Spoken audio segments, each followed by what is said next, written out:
Hello, everyone. Welcome to another episode of Devs Like Us. Today we have a special guest that's near and dear to everyone's heart here. He was one of our friends in college. He was a networking guru. Now he's doing great things in cloud development. My name is Terrence. I'm Clarence. I'm JB. And our special guest, everybody, drum roll. Hold on, Daryl. You introduce yourself here. We introduce you. Do we hit the bell? Daryl, to the show. Thank you. Daryl? Doing good. Thank you for having me. I appreciate it. We appreciate you coming on. You know, we DM'd you. We sent text messages, phone calls, pigeon mail. Yep. I did. And everything to get you here. We had to have you. I appreciate it. Thank you for making time out of your busy schedule to talk with us. Oh, my busy. We know you like, Mr. Hey, Important. let's not JB know. So we have this is different. So this is different. So interviewing somebody but we're still gonna try to keep it professional here. Husband, father, HBCU alumni. Is Norfolk State in the building? Is this Norfolk State? I know, right? That's next. And from when we last left off in education, you were big in the networking space. So how would you summarize your work now, Daryl? How's everything going? So now I'm in the cloud space, in automation. I'm scripting. I'm everything in the cloud. We're trying to build servers in literally under 2 minutes, and then deploy it all in the same way. So from application in the old days, legacy days, it used to take weeks or months of planning. But now, once you push to the cloud, your app should be up and running within 2-3 minutes max. Nice. So yeah. Sound like you wear a lot of hats. It's yeah. it comes with the territory, I think. But yeah, you got to be a jack of all trades for sure.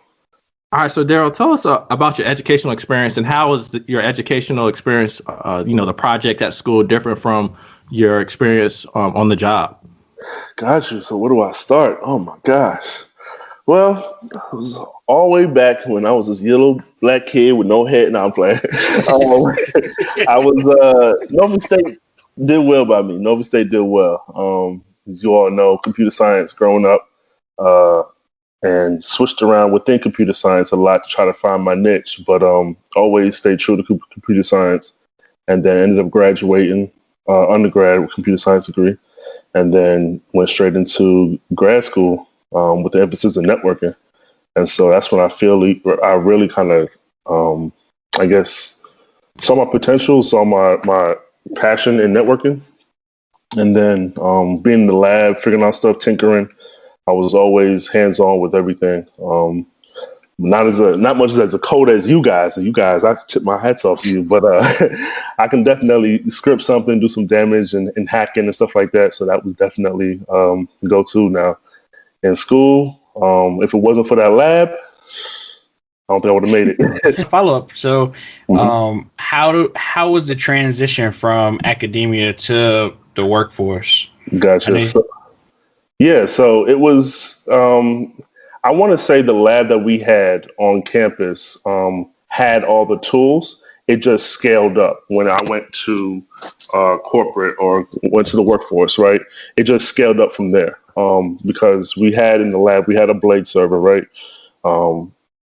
And when you went to a data center, or actual real data center, you had racks of just tons of blade servers, tons of storage and stuff like that. So it just scaled up from one to like thousands. Right. But the software was kind of still the same. The methodology was still the same, the practices and stuff like that. They were more advanced in automation and batch jobs and stuff like that.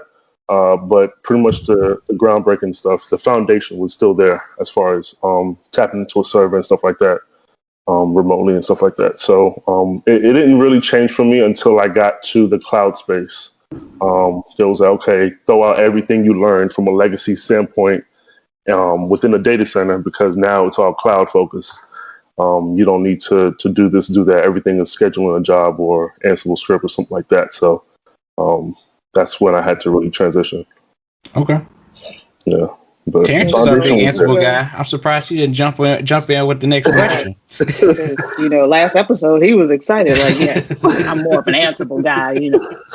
Gotcha. Yeah, that's why I love Ansible. It was that that was that bridge point to where, okay, I kind of understand the syntax, and it kind of gave me that power to be able to do those things. So that's why I love Ansible. All right, JB. Yeah. So, Daryl, with your transition, from academia to the workforce, what are some things that you wish you knew about that transition that that you just got there and you're just like, okay, this is not what I expected type of thing. That's a good question. Yeah, definitely. So going to the workforce, it was, I want to say, I found myself trying to doing too much, trying to fit in, trying to make sure I earned my paycheck, right? But when you came in, I'm still wet behind the ears because I'm fresh off of college and stuff like that. And all the other senior techs are like, oh, he don't know anything, this and that. So I'm trying to force myself on them. And so in a sense, I wondered if I had to do this all over again, I would just say, trust your foundation where you came from. Like, don't overthink or don't undermine yourself thinking that you don't know anything because you passed the test to be there, right? So you're there for a reason. Someone saw something in you. The interview, someone saw something in you to bring you on board the team so you can be an asset to the team. So I would say trusting yourself and don't let that steer you away. I mean, wherever you go, whether it's government, whether it's industry, it's going to be changes. It's going to be forever learning, stuff like that. And always keep that mentality of always learning. You're never going to stop learning. So that's what I would always. Man, that imposter syndrome, it just keep popping up. Yeah, that's true. So, that's true. Daryl, if I didn't know you personally, I would have thought you were watching our episodes because we have an episode on imposter syndrome. JB, what episode was that? JB's the one that always plugs the other episodes. That's episode 3. Yeah. Episode 3? Oh, no. But yeah, so Daryl, how do you, when from day to day, is there anything that you do personally to make sure that you that you're where you belong, you're there for a reason? Is there anything special you do, mentors to keep you, I don't know, serve as a personal hype man, or is there any other things you do specially to make sure that, hey, I'm here for a reason. I'm not here by mistake. Yep. So I realized, and this is probably a year ago, I realized that on my team today, I'm the same person that I was back in college. Back in college, I was in the classroom, but I was always helping someone else out in the classroom. Whether it was group assignments or whatever, I was always, if I learned something, I always passed it over and made sure somebody next to me got it as well. And I was always teaching that to the next person. And so here on my team, I'm the same way. And it's like, I'm trying to make sure the transparency amongst the team is solidified. Like, there should be nothing that another team member has that someone else doesn't get. Process-wise, engineering-wise, whatever it is. If you got something on my team, share it with the team. I mean, because it's going to be a sense like the team is only going to be great if you pass everything down. Like, we're not going to, if I'm lacking something, it's not going to help the team in any way if I'm lacking. And then my number gets called and I don't know a process. I don't know a situation. So it helps me help you if I know what you know what I know, type of thing. So that community aspect. Exactly. See, no man left behind. And no, go ahead. I'm sorry. Go ahead. Finish it. I had to add on to that. Oh, gotcha. Go ahead. I'm looking ahead. Well, I was going to say, I know you mentioned team, but did you look up where you had a good chemistry for your team? I did. So I've been on, I want to say 3 or 4 different teams. My first team, kind of rocky. Not even going to sell that short. It was kind of rocky because, I was trying to find myself, wasn't completely honest with myself or who I was.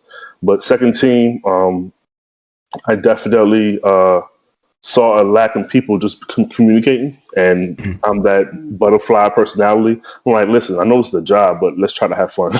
Let's try to meet in the middle somewhere. And then now it's like every team that I'm part of, I make sure we have that dynamic.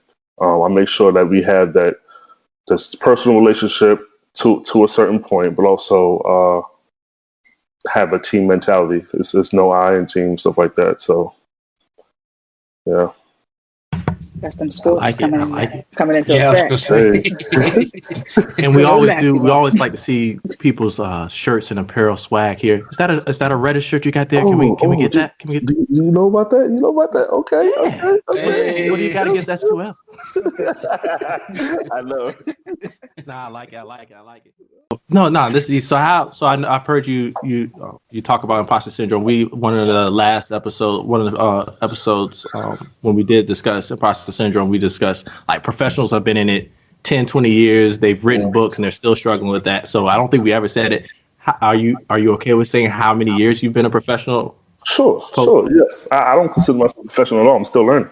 I'm still trying to make it. But You're a professional, sir. I see how you live it.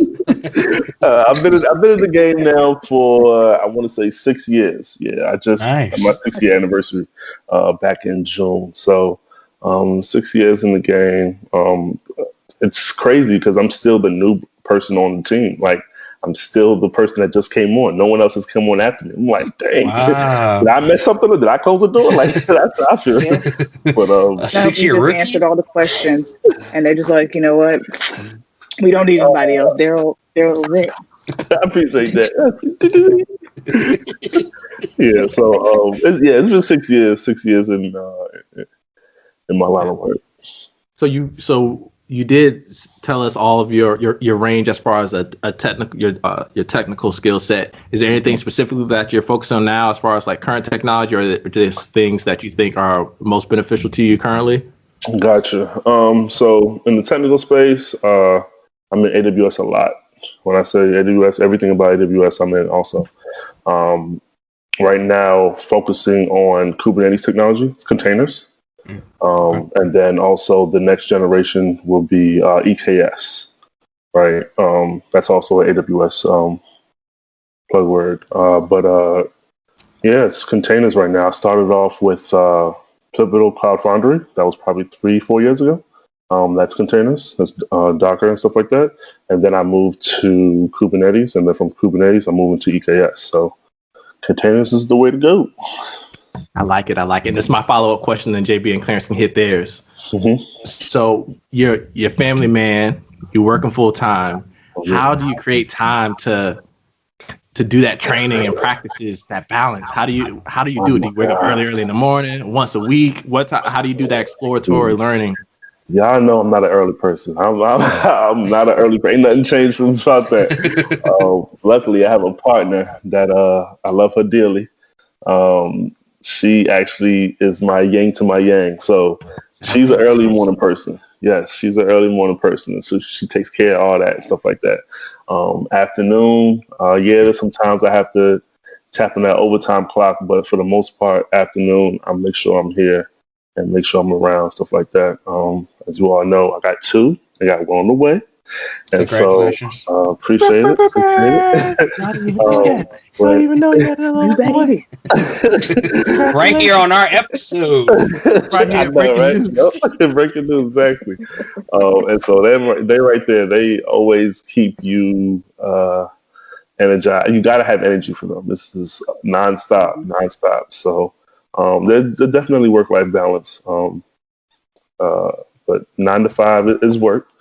And I turn off and I'm available for the family. I try to be. So I haven't played ball like that because family comes first. I'm a ball player, but I still live through JB with that. Good, so with you, you have your work-life balance going on, but what type of technical skills are you using while you're at work during your 9 to 5? You said you kind of spoke on the automation and the scripting, but, can you give slight specifics in that space? Yeah, sure. So right now, it's crazy because I just wrote some automation, bash scripting, actually, with some Ansible as well.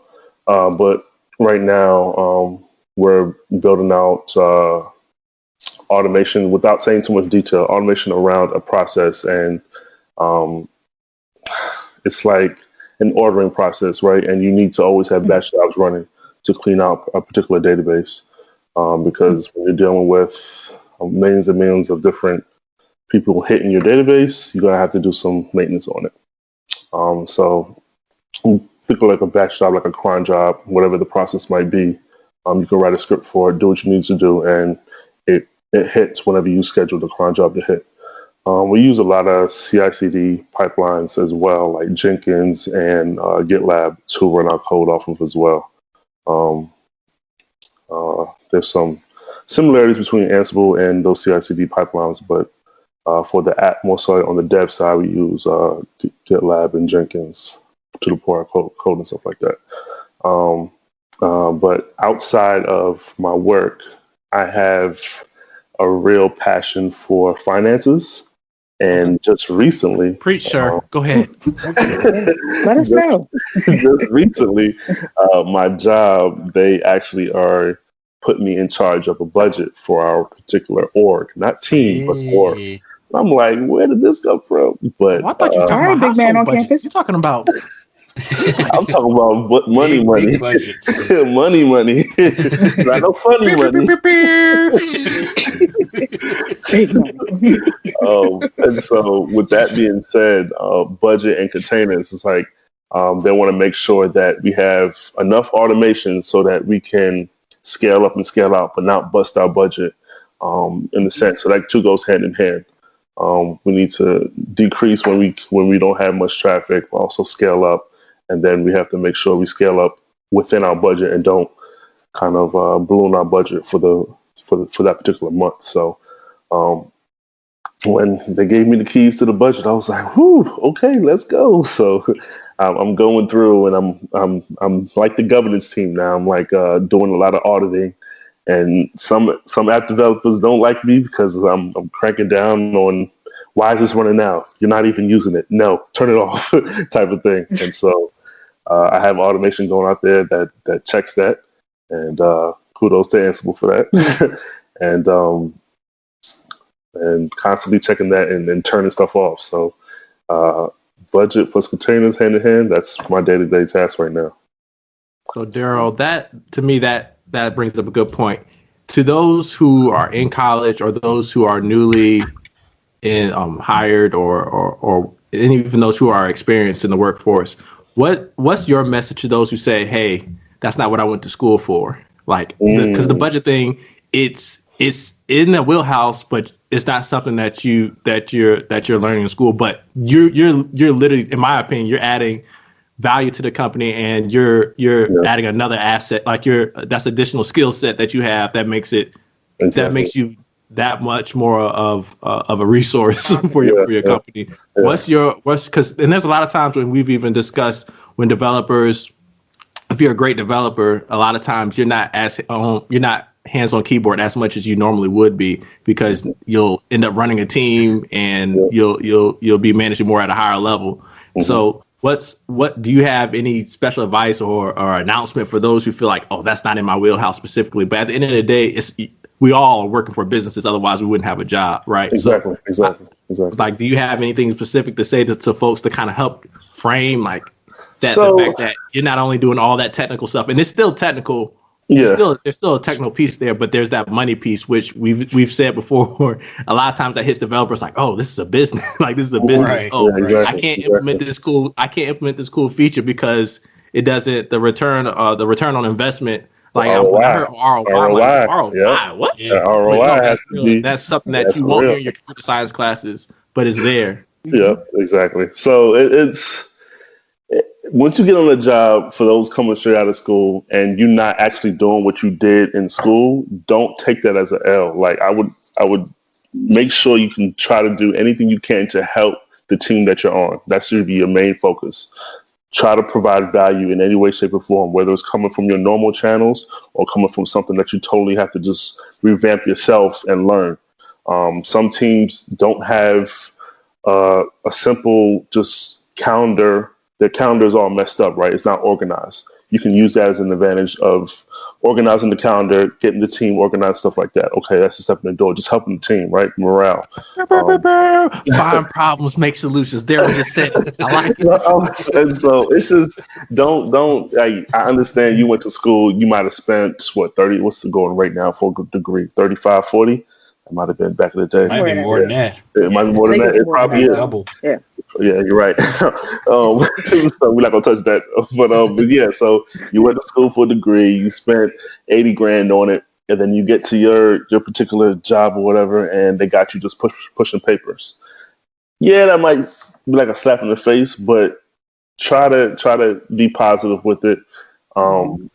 Look at it from a different light, and at the end of the day, you got to somehow keep that job so you can pay back whatever you need to pay back, right? And I don't want to go back. That's another episode, another day. But find a way to help the team. Daryl just said he's coming back for another episode.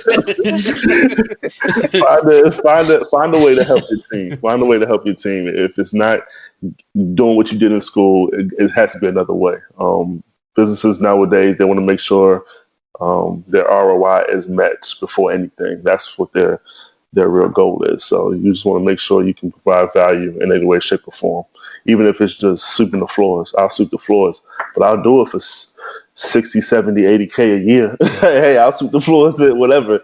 It is what it is. But cleanest swept floors ever. I think that was a good point, for sure, where you say, no matter what it is, take it for what it is, learn as much as you can, because you just never know. Even if it's really simple, it could be something that it could be a concept that you gather in that position that you'll use for positions to follow. Yep. And, it's just hitting gems. Exactly. It's like my first year at my job, I was doing DComs. And I'm like, DComs? Like, what the heck? Like, I don't want to do that. I didn't go to school. I have a master's degree to do DComs. Right. I mean, I can do that in my sleep, but that was my first year. And so, can you explain that for the people, Daryl, what that is? Oh, yeah. Sorry. So DComs is pretty much turning down the server, backing up with whatever's on the server. There's a process of powering down the server. When a server becomes end of life, meaning the server is old and you don't need it, the application team doesn't need it anymore, you need to scrub it. So the disk needs to be scrubbed. The data that was on the disk needs to be backed up, put it in a tape somewhere or whatever, so that you have whatever, depending on the company policy. Back that data up, and then you scrub the disk, and then turn the server off. Now, all in that process will take a week, depending on the company's policy.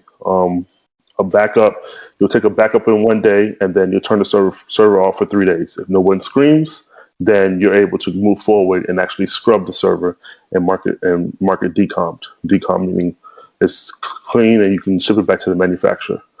The big people, big companies, they don't necessarily buy equipment. I mean, they buy equipment, but they kind of lease them. They don't really buy them to own them. They lease them and then they return them back. So a particular server has a lifespan of, I want to say, 3 to 4 years, sometimes less than that, depending on the data center and what the data center is doing. But once the server comes end of life, you decom it and then send it back and then repeat that process. I think you have 8, if you have a dozen servers across the country, a dozen data centers across the country with about 5,000 servers in each, that's a lot of decoms. So you got to keep on track of that. So right. That's on the smaller scale of things. But yeah, that's what a decom with process. You saying that, when you first started, you were in the decoms and things like that, you really weren't feeling it.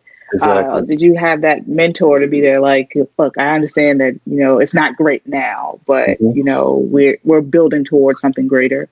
Did you have that person in your corner, or was that just you telling yourself? No, I did. I did. And actually, my mentors, I was still holding on to some of our professors back at school, right? Because I got into the workforce and that's all I knew. And so they were like, come on, you got to humble yourself and just go out there and use the personality that you have. Just don't sit behind a desk and do your job, right? Go out and network. And so that's when that elevator speech came in, and learning how to, me, it was always, it's funny, I'm going to laugh, but I've always used to talk about the weather because I had nothing else to talk about. Nice. So, I don't know, it's a nice day today, right? Real nice outside.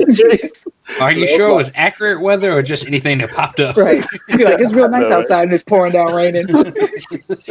Exactly. But that was my thing. And then so with me going out and actually, I guess, making connections and having that dialogue, I began to grow with the people around me and also the culture and stuff like that. So It was definitely, I grew to have, I think I had, after my first year, I had 2 mentors that was on the same floor as me, and they weren't even on my team because I only had one person that was on my team within the state that I was in.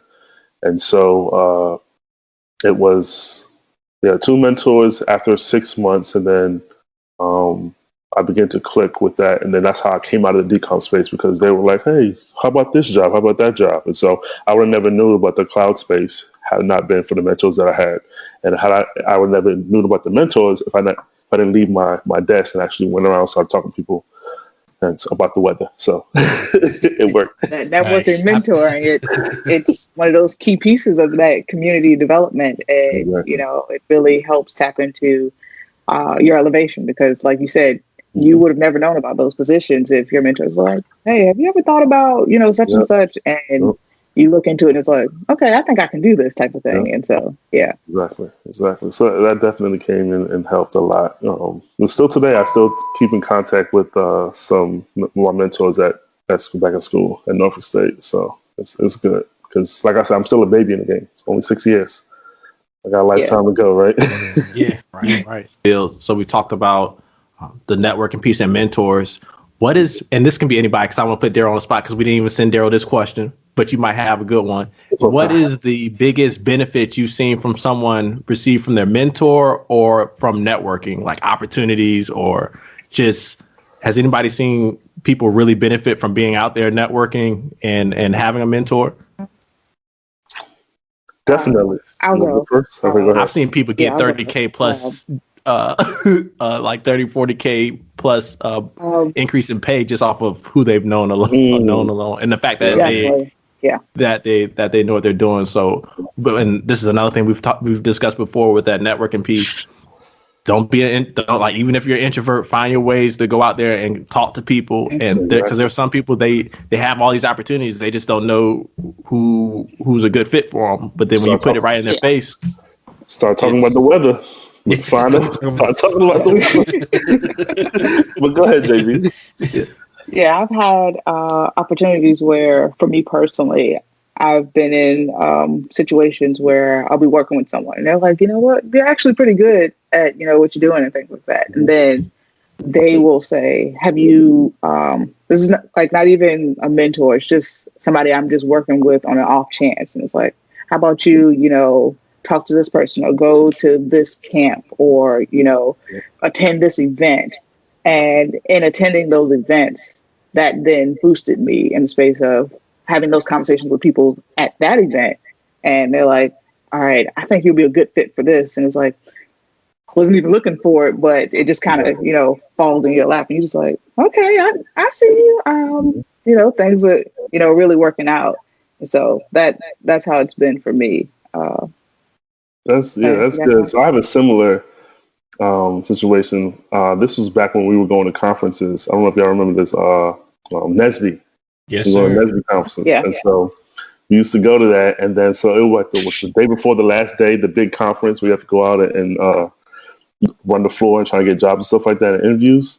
I didn't have this particular job, this particular company rather, was looking for a certain person with the DBA background. I had no experience, like database or anything like that. But he wanted me to interview just off the strength of me talking to him. And I mean, he was a talker. But no one else wanted to talk that long for him. So we sat and talked for like 45 minutes. And I don't know about what, we just talked and vibing. And next thing you know, I'm in an interview and I was talking. Next thing I know, I'm in an interview with him and with his panel. And I didn't have the experience. I didn't have what they were looking for, but somehow I was extended the offer. I was like, how?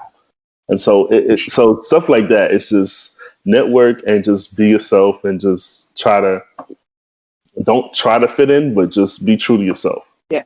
And so companies are going to looking for the expertise, but they also look for morale. They're looking for character. They look for all those other things that makes a good team. So very true. Those soft skills you're referring to, Daryl? Yes.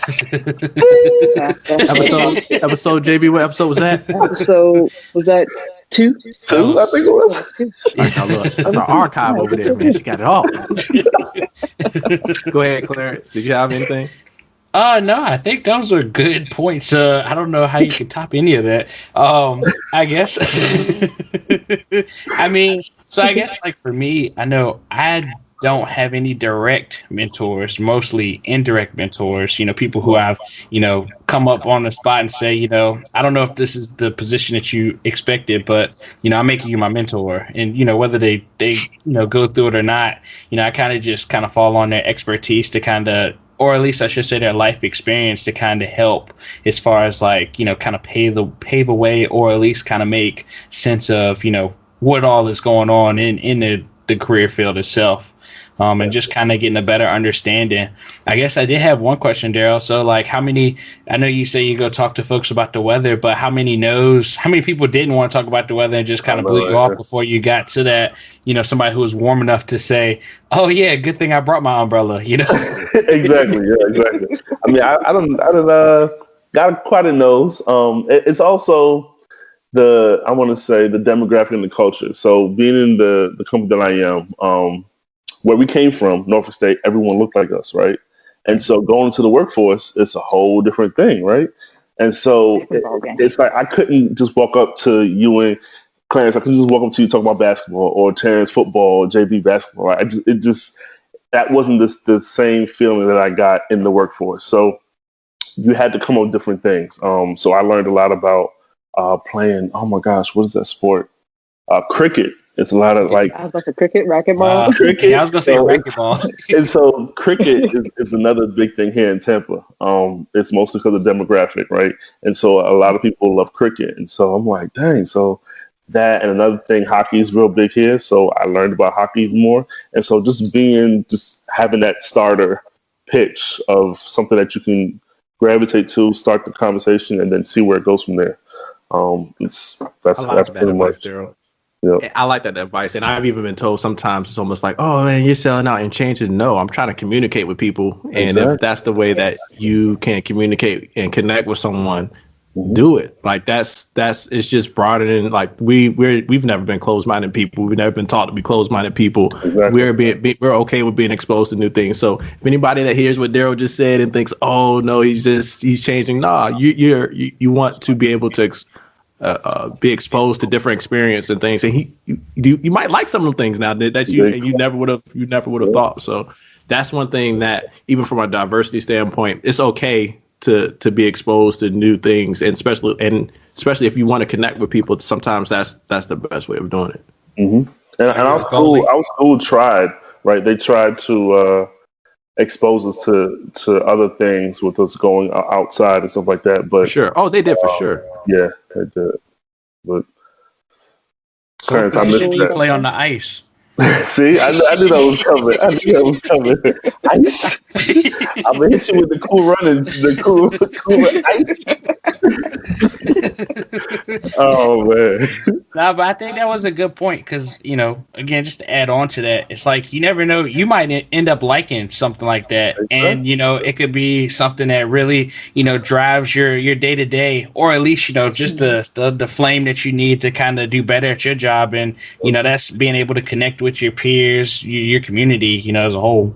Exactly. And so I found myself with this one guy. Of course, he's Indian, but he was like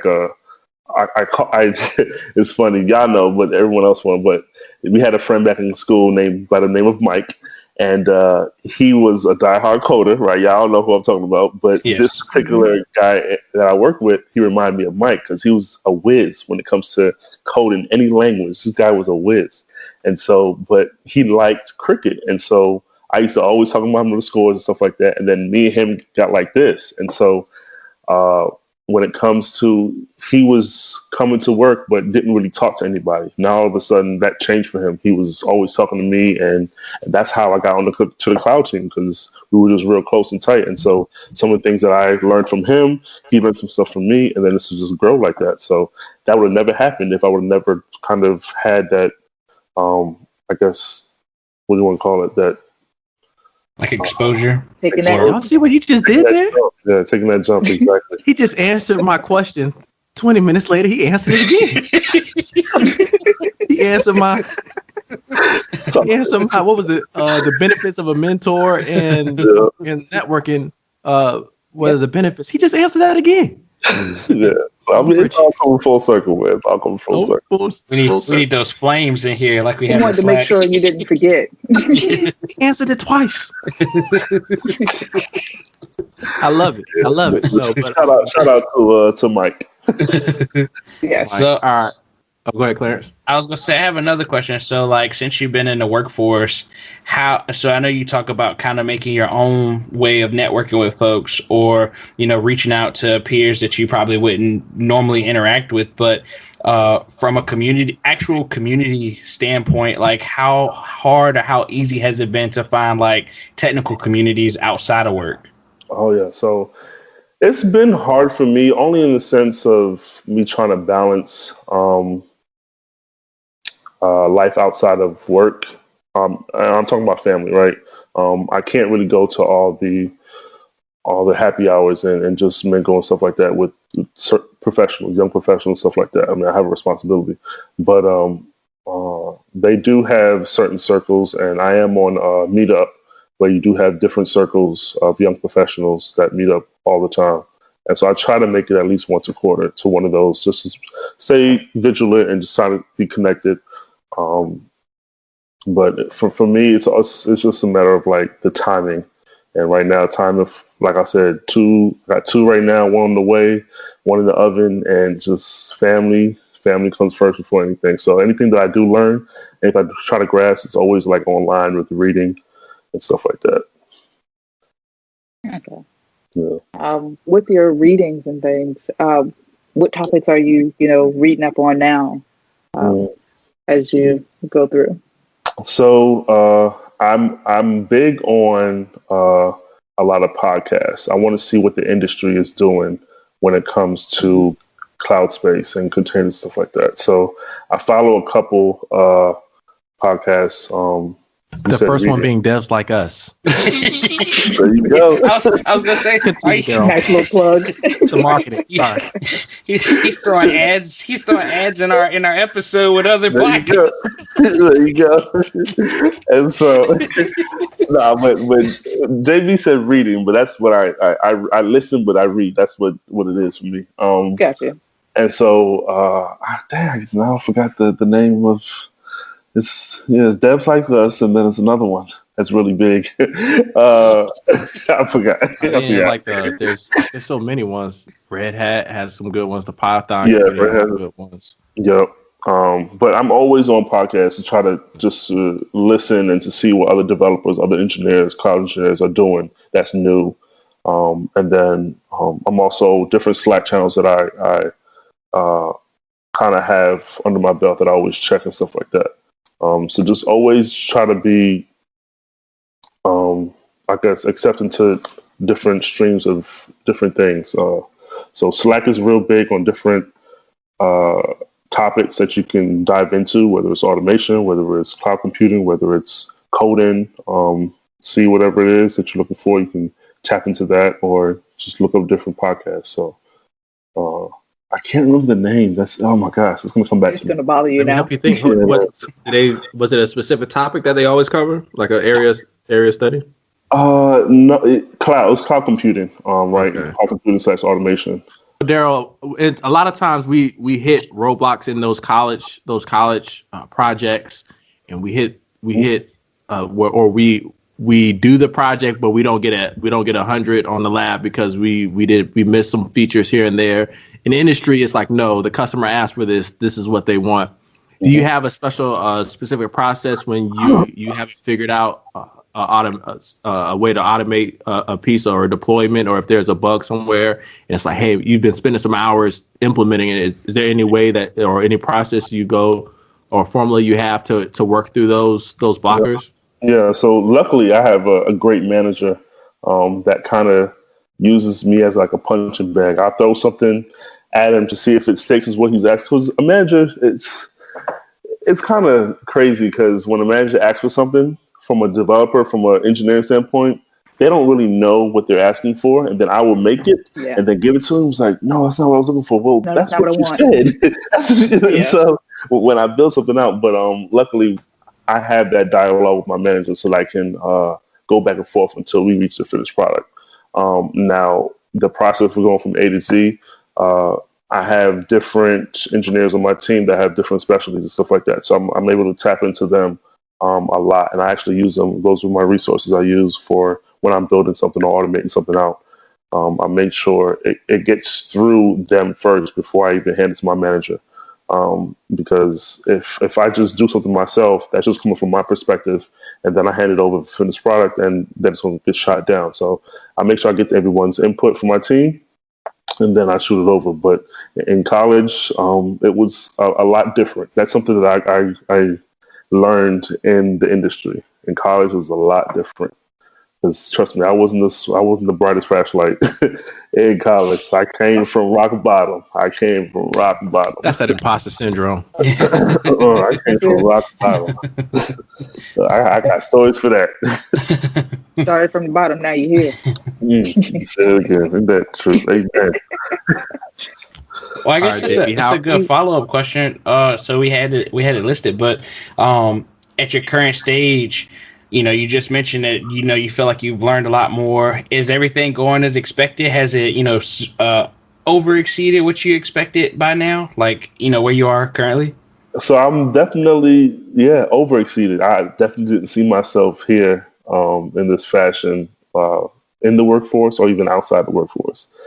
Because in college, I was just, I want to say, for lack of better terms, I was just loafing, just being there. I mean, we had each other and was getting through school, but school didn't really have a purpose for me because I was in school, but I was also working like 3 or 4 jobs at the time. And then also being a college kid. So I was a part-time college kid, part-time going to 3 or 4 different jobs, and then part-time going to school. And so school wasn't the top of the list at the time. Undergrad wasn't. There, I didn't know you was working all them jobs. What? This was before grad school or in grad school? Before grad school. Did you slow down in grad school with the other jobs? I quit one. I quit one job. Yeah, I had like 2. Yeah, grad school. He was always going places. I'm like, hey, what's up there? All right, I'm going. I had no idea. Yeah, undergrad, the most jobs I had one time, most checks I had coming in was 5 checks at one time. And nice. That wasn't even counting a refund check if I had one coming. That was just, so it was this was the motivation behind that was I had to pay for school, right? So I wouldn't be able to go to class if I didn't have a way to pay for it. So I felt like me working was more important than actually being in class at one point. And so that actually took a toll on my academics because there was one semester that I had to go to. I forget the name of the building. What's the building across from 7-Eleven? The finance building. It's the old. Oh yeah, I know you're talking about the old. That's Wilson. So student services. There you go. I was in there for about 3 to 4 hours one day. They brought me in there because I was put on academic probation because of having a GPA of 1.7. When I say I came from the bottom, I came from the bottom, 1.7. And so I had to climb out of that, and that was the hardest thing to even overcome. Ended up graduating with a 3.1. Sweet. That was hard. That was hard. It wasn't. What's that Rihanna song? Work. But I had to pay for that because it took an extra year. I had to pay for that. So, that and you end up getting a master's. And also that too. And so I didn't get the master's. I didn't get accepted into the master's program without me just being around, without me actually networking with the professors and having the likeness, because it won't my grades. It won't that got me in. That's how I feel. Right. But definitely networking with professors and seeing that I put in the work in the classroom. And then in grad school, that's when I found my true passion for networking and being in the lab. I did kind of, with them paying for it, that was a blessing, right? So I was able to quit some jobs and then focus more on academics, right? So I didn't have to worry about paying that bill at the end of the month. But it was a blessing when I got that, and I saw my true worth and my true passion, and then I was able to kick it up a notch. That's what got me this job that I'm at now. Still going 6 years later. Nice. Don't let that stop you though. If you just because grades ain't clicking, trust me. I done been there, and when I think I want to say, and this is probably embarrassing to say, but I'm gonna say it anyways because it's a part of my story. I took biology. Be your story. I took biology 3 times, and my wife now, she was the one who took it on the 3rd try with me, and she said it. And that's another story. But she took it on the 3rd try, just taking it. But she was just smart, anyways. Any book you put in front of her, she was smart. But she took it just to take it with me. But yeah, took biology 3 times, so it wasn't easy, but I never gave up either. That's love. Yeah, I'm not stepping in that biology room if I don't have to for too many folks. Exactly. I felt that way about physics. yeah. Oh, physics, yes. Oh man, well, it was tough. But yeah, don't give up. If I say anything, don't give up. Keep going. But one thing I will say go ahead, JB. that you kind of spoke on was the fact of, your interactions with the professors is, what helped you get into grad school. Oh yeah, definitely. And that's one thing I will give Norfolk State credit for, like interactions with professors and them actually caring about your progress and things like that. Like they're sitting there talking with you, like, what's going on? How can I help you? That type of thing. And that really helped a lot of us through things. Our stories may not be the same as yours, but there are moments where it's like, look, I see something's happening. Let's talk about it. Let's see what we can do to make it better. And life happens. Yeah. That life is real. It was real. We wasn't just a number. Because had I been to a school where I was just a number, oh no, I wouldn't have made it.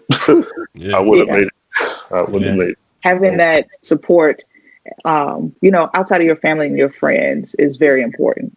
Yeah. And, when you have that support from the people who, are trying to help build you and guide you as you go through your career development is second to none.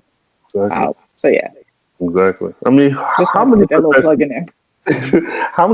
would you know that would text you, "Hey, we got food in the conference room. Are you hungry?"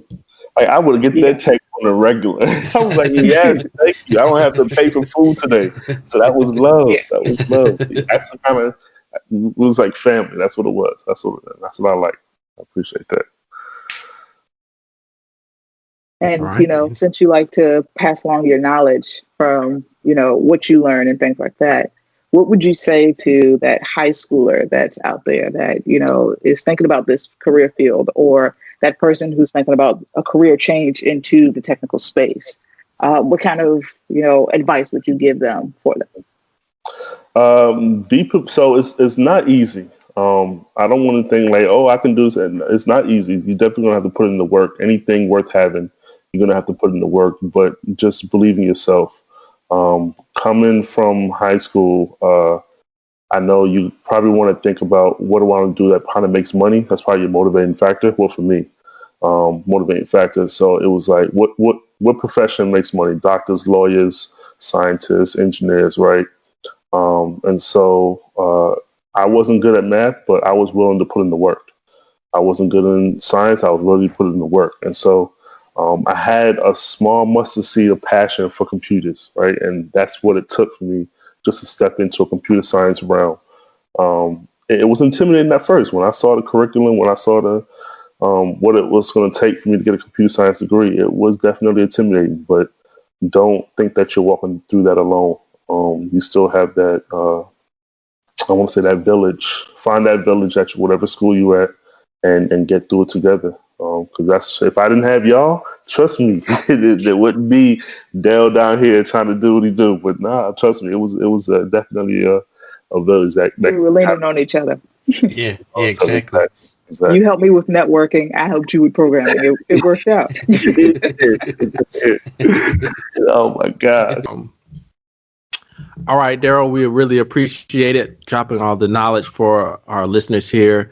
Before you leave, any parting advice or any big announcement you want to make for folks out there who are looking to either go to school for a technical field or looking to enter the workforce or in the workforce today?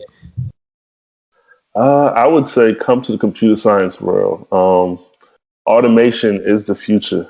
And when it's automating, I mean, they're trying to send people to Mars. Like they're trying to send people to Mars. You don't get there without engineers, programmers, physicians, scientists. Like, so I would say if you're listening to this and you're looking to go into college, whether it's next year or in the springtime, whatever, try to get into a science.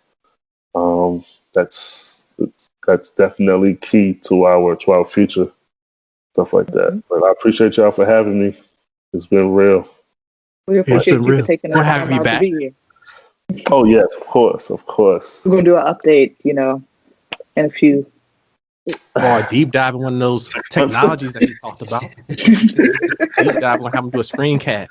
Oh, okay, yeah, you can do that, yeah. Teach us some things. For sure. Out here with the reddish shirt, you gotta show us some demos. Oh, yeah. All right, everyone. Thank you for listening to another episode. Once again, if you're listening to this, you belong here. You're supposed to be listening to this. We appreciate it. You are the best resource and you are the best part of this community. Thank you. My name is Terrence. I'm Clarence. I'm JB. Go ahead, Daryl. Say it. And I'm Daryl. All right, we out. Later.